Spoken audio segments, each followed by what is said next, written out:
I've been told by everybody up on this roof that they're all off the roof. I am on the roof of exposure 4. Got fire through the roof of the fire building in the entire rear section. Now remember, given the payday, has he been accounted for? Okay. 610B. That was the Mayday. 610B. I'm here. We got a fire. 1.5-story, single-family dwelling. Fire shown from the second floor. Give me a second alarm on this. Coming up to the top floor. I got people hanging out the top floor windows with a baby. Commercial building. A lot of fire, a lot of smoke. Go ahead and strike a third alarm on my orders on this. Got people on the front fire escape here with windows vented below them. We need somebody up there. Yeah, let them know we got a job. I'm pulling up now.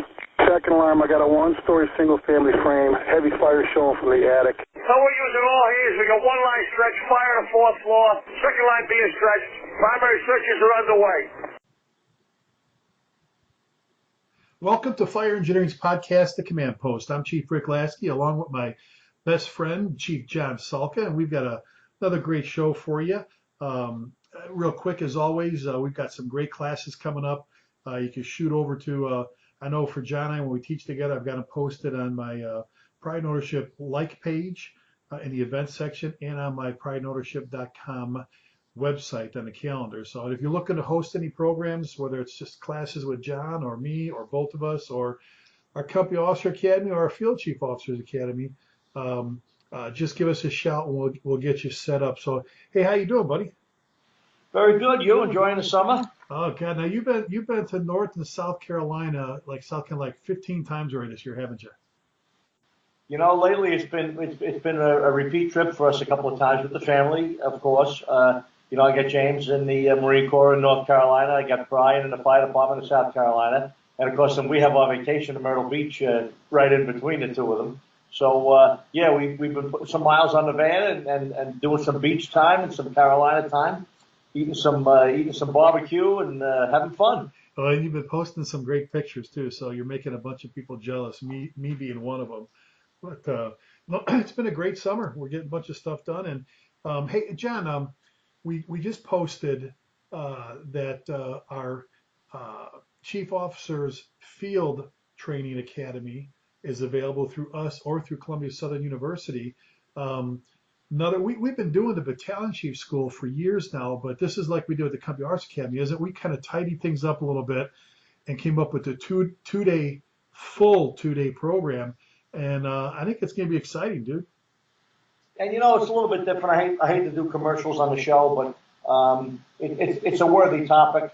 We've been doing that Company Officer Academy, and God, I love Columbia Southern. They just, you know, it's just a great group of people to work with.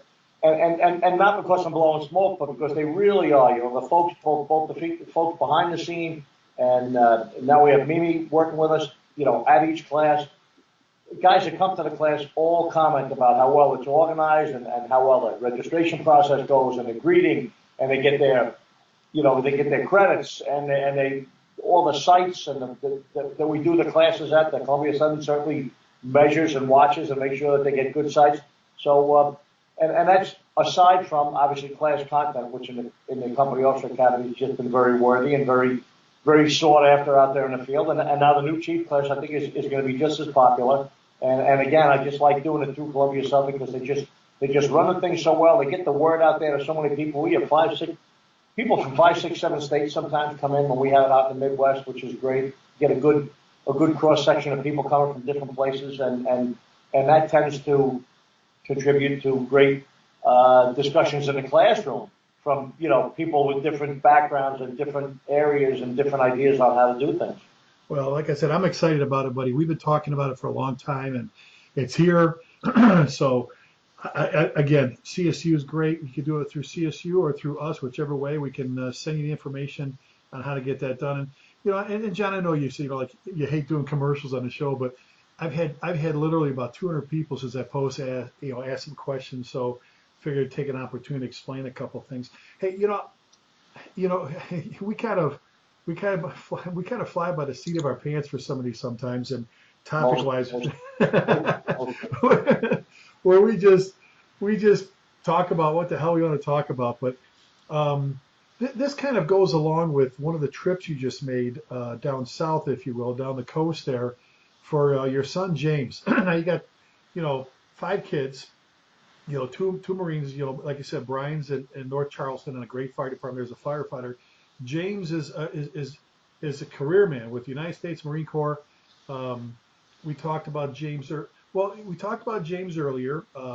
Going to college, reservist, deploying, working his way up actually as a reservist to sergeant, and then graduate with his master's from Maritime University, and then going to Officers Candidate School, second lieutenant, first lieutenant, deployed, and then captain at MARSOC, which is that's the Marines kind of like special forces, right? Correct. One of several. Yeah, he's a raider, which is what they call him, and he's doing well. He's captain now, and as you just mentioned, we were just down there last week. Actually, he deploys tomorrow, which is depending on when you're listening to this program, it's July 8th.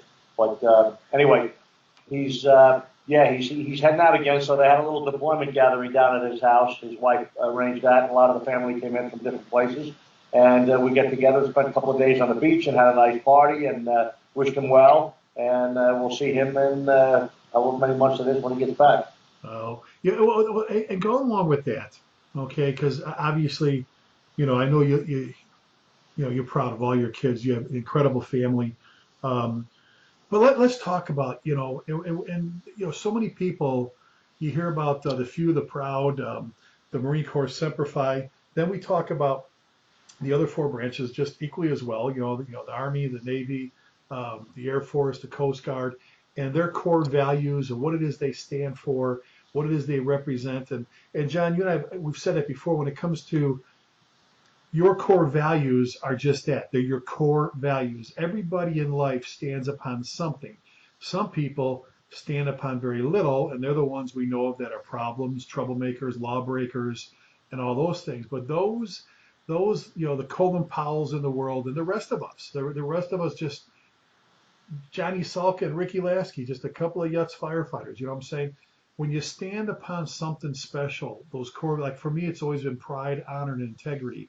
I know you've got yours, and people are people of integrity, and and as I said, that's why Semper Fi is so big to a Marine and to any other serviceman or woman, that their core values that they, I guess I'll say it in a complimentary way, pound into their head during boot camp, never leaves them. I remember I told you about the FMF Corpsman, the Fleet Marine Force Corpsman, Navy Corpsman, attaching Marines, just like my son. But from World War II, remember, John, he was on the plane with me from DFW to Sacramento. And I gave him one of your 9/11 challenge coins, 10-year anniversary ones, a collector item. And he stood up halfway through the flight. He walked over to me, he tapped me on the shoulder. He could still recite the Sailor's Creed. From World War II, he could still, and he got teary-eyed because it meant something to him. You know what I'm saying? It meant something when it came to their values. I wanted, and I know you love to brag on your kids, but you don't love to brag on your kids because you're very proud of what they do.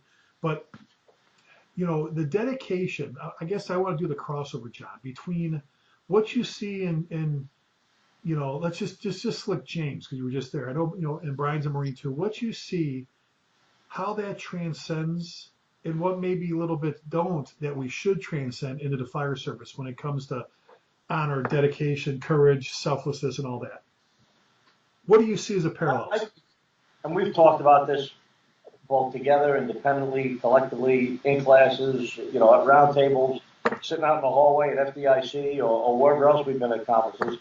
And I think we really do have it. I think there's a band of brothers in the fire service that are right on top of this, that know what core values are, that live by a code in a very similar manner. And like your son said, I don't like to always constantly compare the military and the fire service because they are dramatically different, even though they have the one common thread, which is I think one of the most important ones, and that is service. I mean, there's integrity and there's honor and there's all sorts of other great things that people live and die by. But what we do is all about service. Obviously, what folks in the military service do is, well, we're in the fire service. My son's in the military service, and they all end up with that word service. And we ask that question all the time in class about what's the fire service all about. And it's about that second word. It's about service. Well, and exactly, and that word about, and I've heard you say it 100 times. Um, uh, it uh, so many people get into the fire service and they don't understand when they start. I don't think anybody has that talk. And we'll talk about that in a little bit. That explains to them what they're about to commit to, right? Volunteer career, right? Yeah, yeah. And it's, some people get into the fire service because they want to experience the fire experience, not because they want to serve, but because they want to live it. They want to experience it. They want something, and there's nothing wrong with that. A lot of young men and women join the fire service because it's exciting and they want to be excited, because it's action filled and they want to be part of the action. And that's fine. It's fine to satisfy yourself, and it's fine to get something out of what you're doing.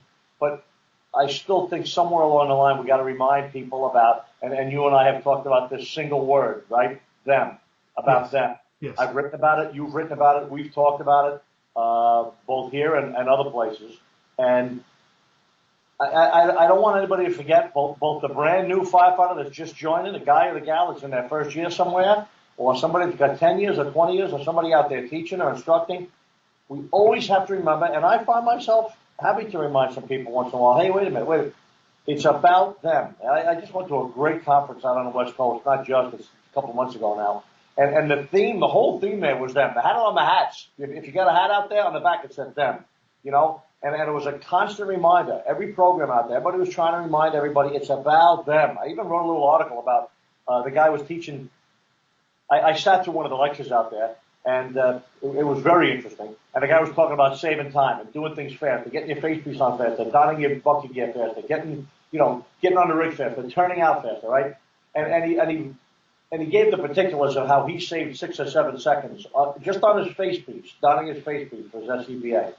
And he explained how he left 2 or 3 of the straps fully tightened and only loosened a couple of them, and that saved him some time. He learned how to do it with his gloves on, rather than doing it with better dexterity and then taking 3 seconds to put 2 gloves on.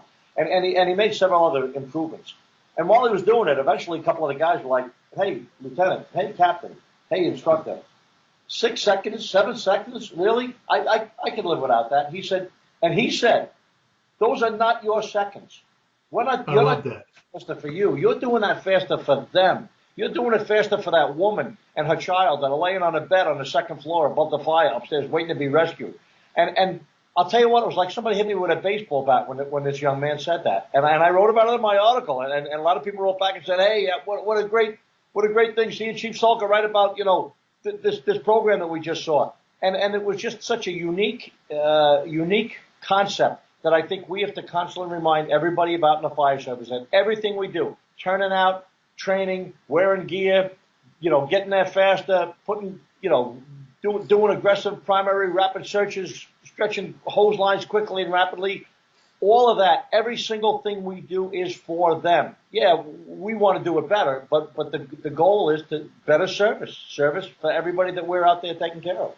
Well, and exactly, John, and I love when you say that very same thing in class, because all too often there are way too many chiefs that don't spend time with new firefighters. There's way too many company officers don't spend time explaining, that. And look, I'm not dissing the baseball hats, the tattoos, the stickers, and the T-shirts, because you and I wear our T-shirts. We're proud of our stuff. You know what I'm saying? But there are some people that get into fire service, and it's all they want. They want to wear a T-shirt. They want to put a blue light in the thing or a sticker in their car. They just want a paycheck.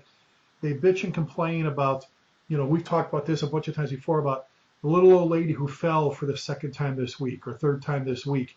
Someone's grandmother who fell, who's having a hard time.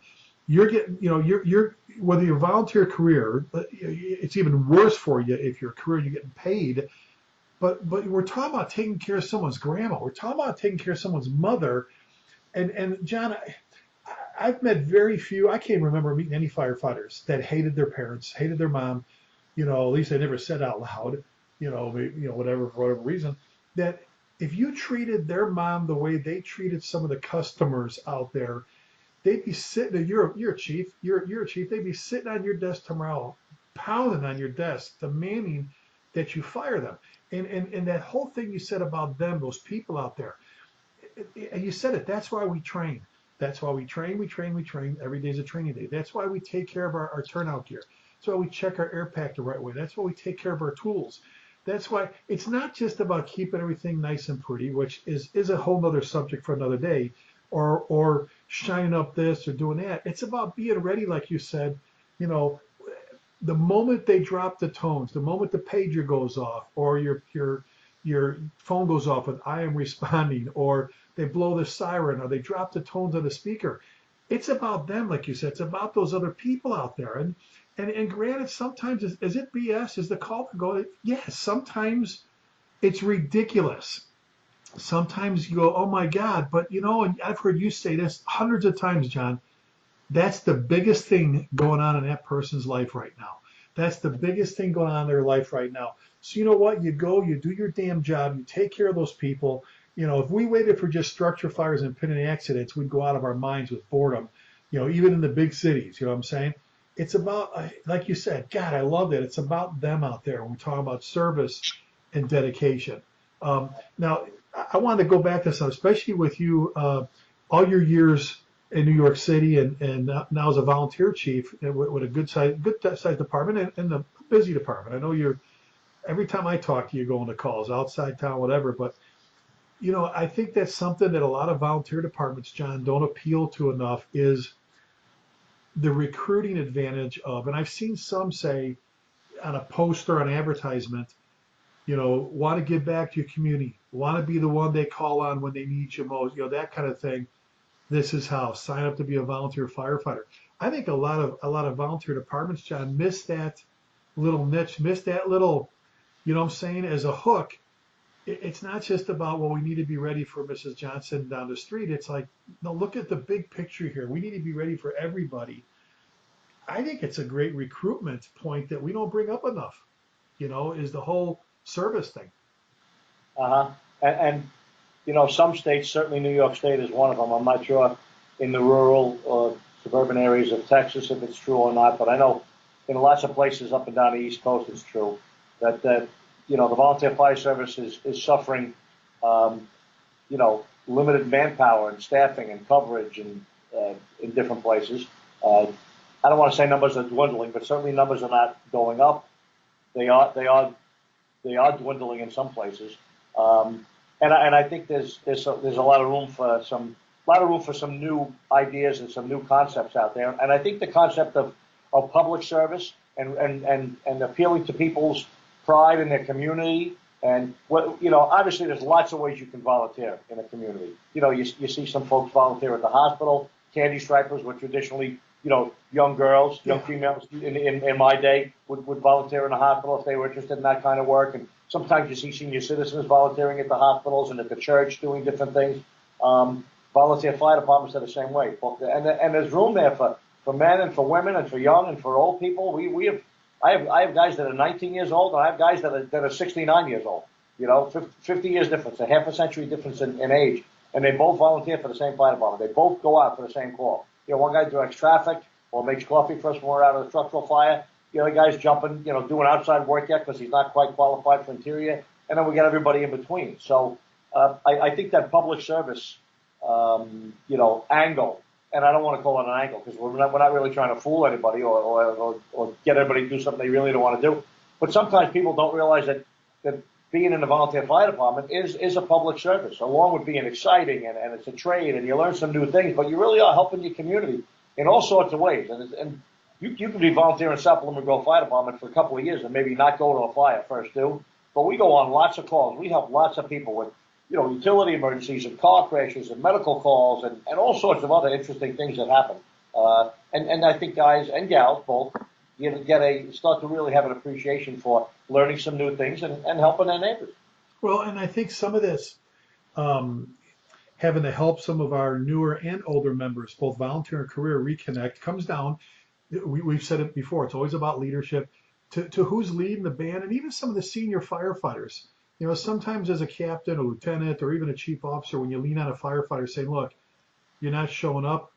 You know, you're not contributing. What's going on?" And you know, there's nothing going on in their life. They just, you know, they're just not there, or they're not there as much. Or the career guy who just you got to dynamite them out of the chair to get them to do anything, to take care of anything, to take some pride and ownership in their appearance and their firehouse, their apparatus, and things like that.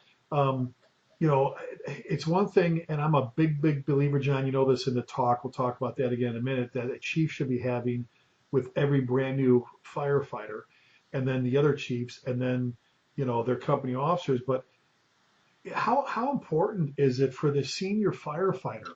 Yeah, and a senior firefighter, some places, John, we know this can be the guy or gal with 5 or 6 years on. I mean, that's what you've got, or 8 years or 10 years, to be able to grab that new firefighter, because you and I both don't buy into the whole generational blame game thing. We don't buy into that. There's people of all generations who are assholes, all right, and there are people all generations who are committing crimes and doing stupid stuff. It's about recognizing who the individual is and breaking them in, like you said a bunch of times. So that being said, I mean, how much influence does that senior firefighter have on that new guy or gal coming in, on kind of the handing the baton off when it comes to, look, now you're in here, right? You've said for years, FDNY for years has had that saying for new probies, now that you get on the fire, not you get on the job, get into the job. So what is that senior firefighter, the influence? What do they have when it comes to new guy or gal on, passing down to them the core values that we just talked about, the dedication, the selflessness, to honor, commitment, and service to the new firefighter? How important is it for that senior guy or gal to do that? I mean, we've talked about that. That's a topic that's been bantered back and forth by people like us, and on stage and in articles and seminars across the country for decades now. And obviously, the senior firefighter, plays an important role in any fire company, in any fire department.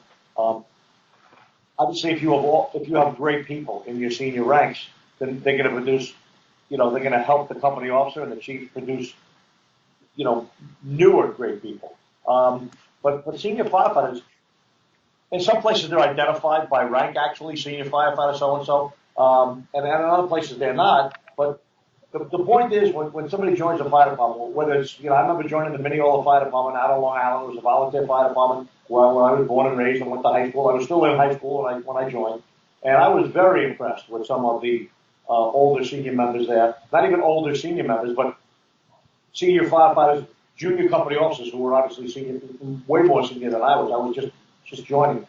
People to this day that I still know and see maybe once every couple of years, here or there. But they had a dramatic. I talk about Marty Dormer. Marty Dormer was the captain of Truck 2 when I joined Mineola. And to this day, I just recently saw him a couple of times because I got invited to a 50-year member anniversary. 3 guys in the Mineola Fire Department celebrated 50 years of service. You're going to be there. You're going to be there soon in the fire. What was like? You're going to be.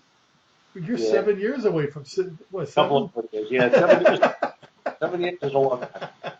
And I remember 50-year members. I always thought they were old, crutchety guys with canes and stuff like that were wearing hearing aids, although I wear hearing aids too. But my point was, the senior people that I've met throughout my job, whether it was in Mineola Fire Department when I joined the Volleys, whether it was Titusville, Florida, almost 40 years ago now that I joined down there. That was a career department I worked in for a couple of years before I came back to New York City. And then, of course, those senior firefighters that I worked with in New York in a couple of different companies, all of them had a positive impact. And, if there are senior people out there that don't have a positive impact, they just come into work and do their job and go home.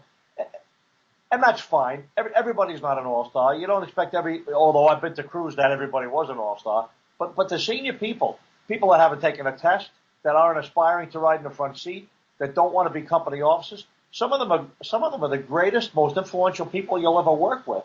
And some of them know it and some of them don't. And I think it's very important that a fire department, that the company officers embrace that and realize that the senior firefighter downstairs having a cup of coffee in the kitchen with a young new firefighter can have as dramatic of a positive effect on that career of that new firefighter as a great captain or a good company officer. Oh, exactly. And how many times, have we used the example that well-run crews, well-run volunteer departments, well-run shifts have those go-to guys that you go to, and quite often it's that senior guy or gal, and I guess it's a plea, John, that I've had, just saying, look, if you guys are just going to keep blaming generations and people and stuff like that, then this is going to go nowhere. You've got to you want to have a difference, then make a difference. Have a sit down, talk to them. Understand that generations are different, but if you don't, and it used to be that way. You used to sit down and explain to the new firefighter what it is we're about. And I've done that talk over and over and over and over again about the talk we give to every candidate and every, and I'm talking interview candidate. And then if we hire them, I mean, you can go see it on YouTube, John, the video that Fire Engineering filmed of me doing, welcome to your first day to fire service. And a lot of that is just explain how many times have you said this when we do the Company Officer Academy, your new firefighter's first day, this most often is the firefighter's first real job. And if they're a volunteer, it's their first real commitment, to something other than a part-time gig where they're out there, paying for their, whatever. I'm saying that this is their new thing, and it is just so important that we sit down with them at the beginning and explain to them this is pretty freaking special. This is the reason that kids point at you. It's the reason that we have the whole aisle full of toys at Toys R Us. It's the reason that little grandmas and grandpas hug you. There's so much more to what it is than just putting a T-shirt on, wearing the helmet, or Right. going to work. And I'll tell you, I had this concept, this idea one time, and I forget where I got it. It might have come up there in one of my thoughts while we were teaching one day or not. But and it was a leadership concept, but leadership is very integral, very important to developing, firefighters and fire officers, people that can serve well and behave well and and learn what their job is. And I talk about orbits, leadership orbits. How there's all these different orbits that leadership exists in. There's a leadership relationship between senior firefighters and junior firefighters. There's a leadership relationship between company officers and their senior firefighters. There's a different leadership orbit between company officers and brand new people. I remember even when I was a young firefighter in 34 Engine in Midtown Manhattan, my first assignment, I think it was John Manarino, might have been one of the senior probationary firefighters. So amongst us 6 or 7 probationary firefighters in this company, the most senior of them was the guy that was there the longest. He wasn't even on probation anymore. He was off probation. But the word was, listen, if you got a question about something that you should or shouldn't be doing, talk to Manarino first. He's been around here the longest, meaning the longest of us junior guys. So it was pretty interesting that even amongst the junior guys, the guys with less than a year and a half on the job, there was still a more senior guy there. The guys would say, hey, I'm thinking about this, or I said that to my officer the other day, or I was thinking about asking if I could do this. And he would say, no. You work for Lieutenant DeSantis. Don't do that. He doesn't like that. So, these relationships between people with different time on the job, sometimes it even exists amongst the junior firefighters, and then between the officers. And I talked about how officers have a different leadership relationship with their firefighters than they do with their bosses, with their chiefs. Now there's a leadership role there, but in one you're sort of like the boss talking to your young firefighters, and the other one you're sort of subservient. You're the lieutenant talking to your chief, who's more or less the boss in every kind of encounter that you have with them. So sometimes you have to switch gears and switch hats all the time. Even though there's a lot of leadership going on, sometimes you're in different positions in the leadership world. Exactly. And again, this isn't going to happen through osmosis. It's not going to happen on accident, unless they're just. You've had some great firefighters come up through your ranks, the FDNY, that had great dads, great that are great mentors. But it's not going to happen on accident unless somebody sits down and explains things to them. And you can't just put a big, gigantic thing painted on a wall somewhere if you don't have a means or a method for them to understand and grasp what it is that you do. I know in the FDIY, it's done the academy. Oh my God, the academy sets them up, just like it does in Chicago, like it does in LA. But again, it's about getting them on track right away. If you wait till they have 3 years on the job, John, that's too late. That's like the water's under the bridge. It's in the Gulf of Mexico. It's gone. You know what I'm saying? You've got to get them right from day one. And I don't want to say this in a negative way or be taken in a negative way before they know any better. As simple as it is when we say some people don't know how to salute or come to attention, it's because what is it? Less than 1% actually serves in our armed forces. Well, not everybody knows how to do that. Well, not everybody knows how to fit into the fire service. how they're going to um, uh, just you know um, you know be able to you know figure out how they're going to do this again without us doing it. So you know what, to our listeners, this is an opportunity. You don't have to yell. You don't have to bully. We don't need the thugs in the fire service anymore. You don't have to scream and howl. It doesn't mean, don't confuse that with coaching loud once in a while. But you do have to be persistent, and you can't just give them the sit down just once. You can't just give them the talk just once because it's got to be repetitive. It's got, just like we talked about boot camp, John, over and over and over and over and over till all of a sudden you're like, did they? It's like waterboarding, your values into someone till they go, okay, this is why this is so special. This is why I'll remember this for the rest of my life. This is why I'll take pride in this. This is why I'll have honor, and I'll honor those older guys you talked about, John. I'll honor our former members, those that went before us, and those that are serving now. And if I got that down, I think taking care of them becomes easy, don't you? Yeah, and that's why, we talk about the fire service and the companies as team sports, and that's why being part of a company or a unit or a shift, it is a team sport. And you and I have always said this, company officers, even chiefs as well, but lieutenants and captains, guys that ride the front seat in apparatus, they should take advantage of all the different ways that they can have a positive impact on everybody in their company, including allowing senior firefighters to have an impact on firefighters. And I always said that. There's no senior firefighter doing anything positively without company officers really knowing about it. They know what's going on. It's with their blessing that senior firefighters are able to have a relationship with junior firefighters and give them some guidance and tell them things to do. I tell a story about Willie Tracy, and when I was in 40 at Edgewood, he stopped the rig on the way back at 2:00 in the morning and see if the Proby knew how to turn a hydrant on with a special wrench. That was all. That wasn't a surprise to me. It might have been that exact moment that it was, but I always knew that there were senior firefighters in the company that always had the ear of the junior guys, as well as other company officers moving people around the company occasionally to get them to see what the other shifts are like. So, yeah, it's true. The fact that the fire service is we operate in teams, companies, shifts, but it's a team sport. That's a great benefit because you get to use the skills and abilities of everybody on the team. It's just not the officer being the leader. It's just not the officer delivering training. It's relationships going on between everybody in the show. Oh, perfect. Hey, folks, we've been talking and visiting with you about core values again, about dedication, service, honor, selflessness.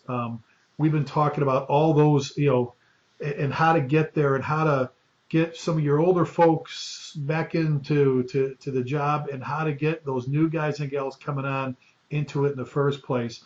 It's not going to happen on accident. You've got to do it. Step up, do it, take care of business, and again, perseverance pays off. So, well, John, I think that's wrapping things up here, man. I think we've got another show under our belt here for fire engineering. Absolutely.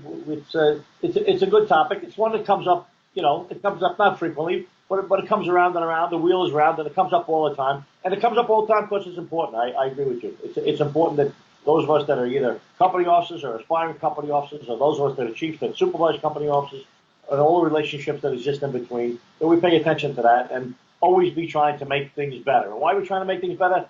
To increase the level of service to our communities, to have a better fire department, a better company, and help the folks that live and work and pass through our communities have a better day. Perfectly said, buddy. Perfectly said, as always. Hey, folks, you've been listening to the Command Post of Fire Engineering with Chief John Salka, Chief Rick Lasky. John, our next podcast is Thursday, August 29th. Folks, we always have that when we do Thursday nights, it's 6:30 Central, 7:30 Eastern, so you can catch them here. We're on Facebook, Twitter, our websites, everything else. John, if they want to email, get a hold of you, what's your email? ChiefJohnSalka@gmail.com. And I'm Chief Lasky at gmail.com. So, hey, in closing, folks, we always ask you, please keep the men and women serving in our armed forces in your thoughts and prayers, as well as our brothers and sisters in our law enforcement family. They really need it right about now. Remember, never forgetting means never forgetting. Be safe. God bless you, and thanks for tuning in. See you, buddy. Good night.